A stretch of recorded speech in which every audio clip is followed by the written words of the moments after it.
چیز باعث میشه که خواننده امریکایی برای احمد شاه مسعود آهنگ بسرایه، شاعر تاجیک برش شعر بسرایه، نویسنده ایرانی برش کتاب بنویسه و فیلمساز فرانسوی هم برش فیلم بسازه و بالاخره جنرال روسی هم از ستایش بکنه.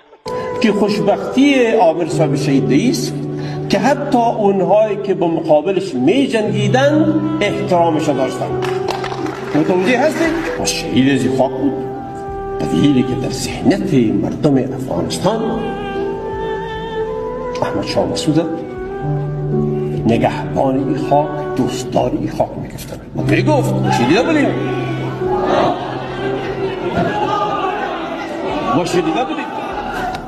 ما شنیده بودیم از خودش که گفت که یک بلست خاک افغانستان پیشین باشه خاک خود رها نمیکن نکرد